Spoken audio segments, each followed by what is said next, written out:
Assalamualaikum dulur, jumpa lagi di channel Fastek Tukang Solder. Di pembahasan sebelumnya kita telah mengetahui bagaimana cara membaca resistor, baik dari resistor 5% ini 4 gelang warna, kemudian ada resistor 1% yaitu 5 gelang warna. Nah, ada juga jenis-jenis resistornya, resistor kapur, resistor variabel atau trim pot, ada ini potensiometer. Nah, ada juga LDR. Maaf, LDR kita lagi kosong ini ya, nggak ada buat contoh. Ini juga jenis potensio geser, termasuk dari resistor variabel. Nah, banyak yang belum teman-teman ketahui fungsi-fungsi dari resistor ini sendiri. Mungkin secara dasarnya resistor ini hanya sebagai hambatan ya. Tapi kenyataannya nanti dalam praktek di lapangan, fungsi resistor ini tidak sekedar hambatan aja. Ada banyak sekali fungsi-fungsi resistor. Ya, langsung saja kita bahas dulu. Yang pertama ini. Kita mulai dari R1.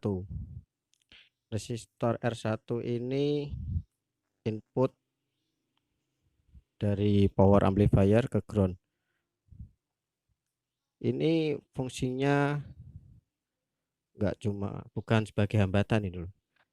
Dalam rangkaian ini dia berfungsi sebagai bisa menjadi lokat dan juga mempengaruhi keseimbangan dari tegangan bias ini nantinya. Yang kedua ada resistor R2. R2 dalam rangkaian ini berfungsi sebagai gain antara R2 dan R3 ini sebagai gain, umpan balik dari power amplifier tersebut. Nah, jadi bukan hanya cuma sebagai beban gitu ya. Resistor gain ini mempengaruhi apa ini? Kerasnya penguatan gitu, penguatan dari power amplifier tersebut. Kemudian R4 mana ini? Nah, R4 ini bisa disebut fungsinya sebagai pembatas arus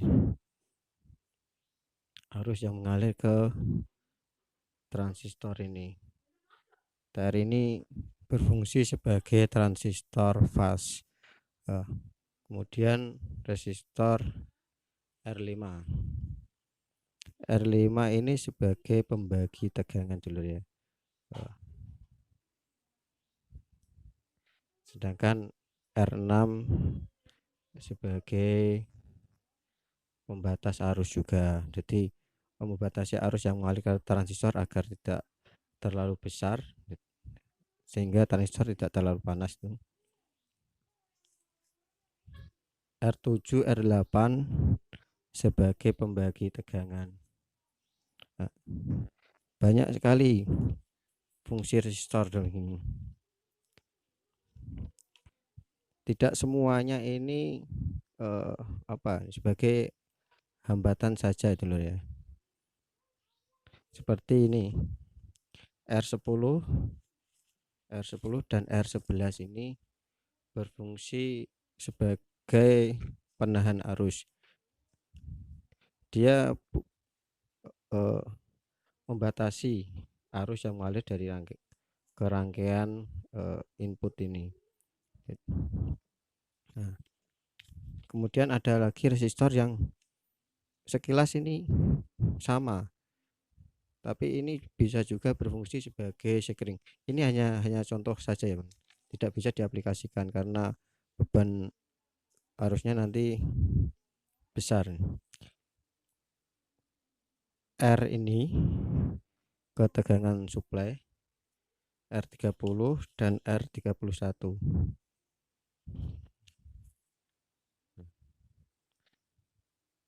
jika dia menghubung ke tegangan supply, ini bisa berfungsi sebagai fuse. Ya, R ini berfungsi sebagai sekring. Nah, bisa kita ketahui jika nilainya ini di bawah 10 ohm dulu ya.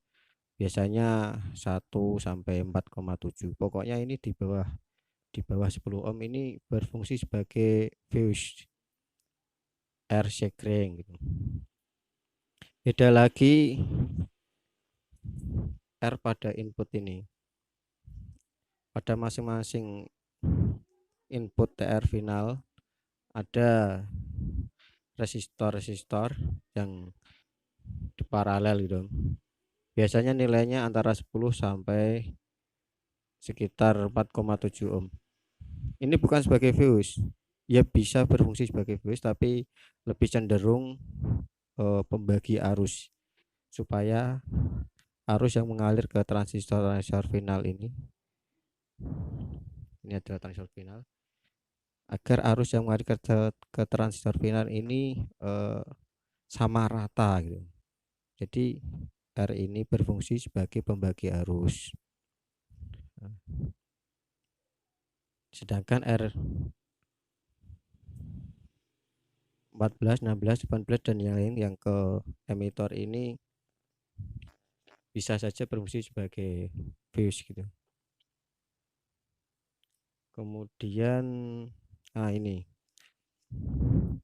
resistor R28 dan R29 pada output amplifier.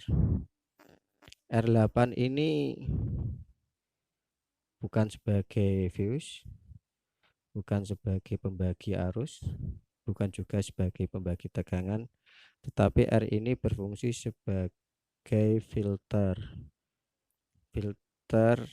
eh, namanya R-Zobel.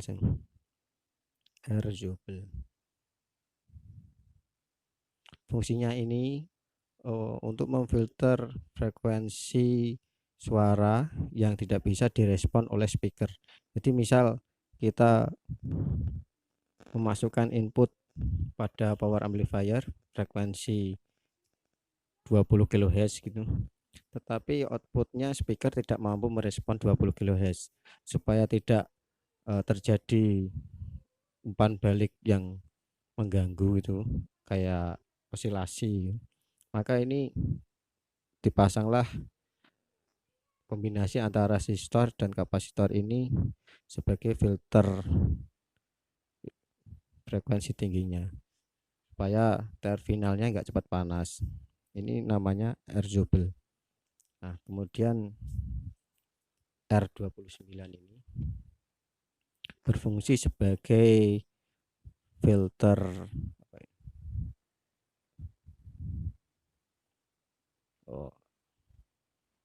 agak lupa ini dulu.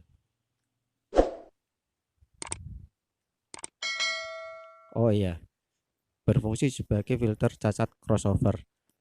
Nah, apa itu cacat crossover? Cacat crossover pada amplifier itu adalah pertemuan antara sinus positif dan sinus negatif. Kadangkala pertemuan antara sinus positif dan negatif ini tidak pas gitu. Ada selisih cacatnya, selisih jedanya. Nah, fungsi dari R29 ini adalah untuk menghilangkan cacat ini. Jadi sinusnya bisa sempurna. Nah, hal ini tidak bisa kita dengar atau kita lihat. Mungkin kalau punya osiloskop bisa kita lihat, tapi ini nantinya berpengaruh pada kualitas suara.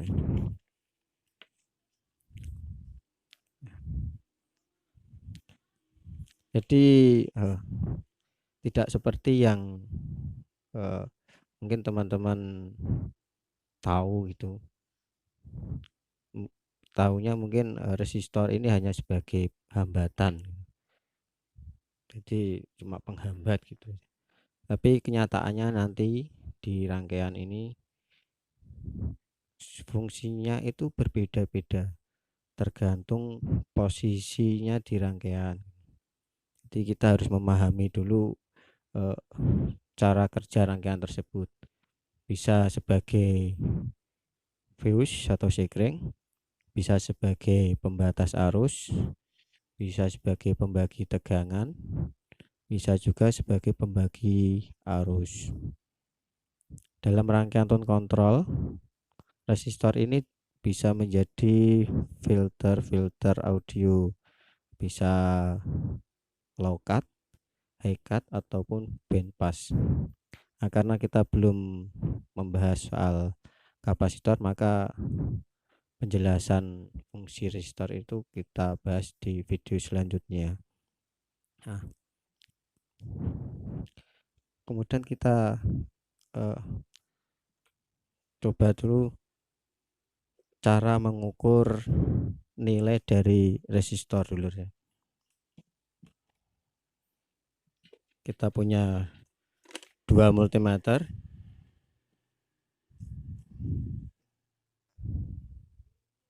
Nah,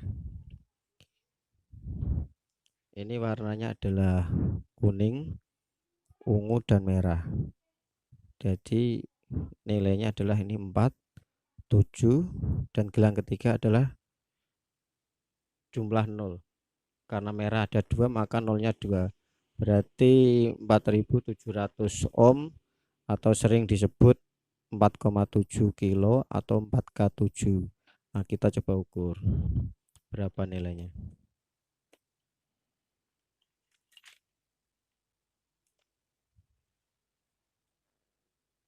Kita ukur dulu.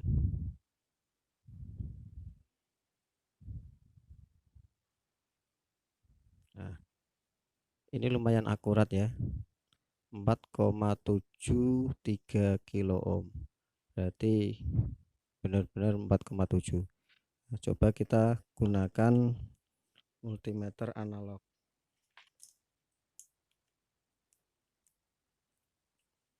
Nah, menggunakan multimeter analog ini agak ribet. Kita pelajari dulu ini fungsinya. Mengukur resistor ini ada 5 posisi pada multimeter manual ini ya. Mungkin merek lain beda lagi dulu. Kali 1. Apa maksudnya kali 1 ini? Kali 1 ini adalah nilai yang terbaca di skala ini, maka akan dikalikan 1. Begitu juga kali 10. Nilai dari skala ini dikalikan 10. Misal jarum menunjuk ke angka 10, maka nilainya adalah kita kalikan 10. Nilainya berarti 100 ohm. Kemudian kali 100. Jika jarumnya ke angka 10, maka nilainya adalah 1000 ohm atau 1 kilo. Begitu juga kali 1 kilo. Misalkan jarumnya di angka 20 dikalikan 1 kilo, berarti nilainya adalah 20 kilo.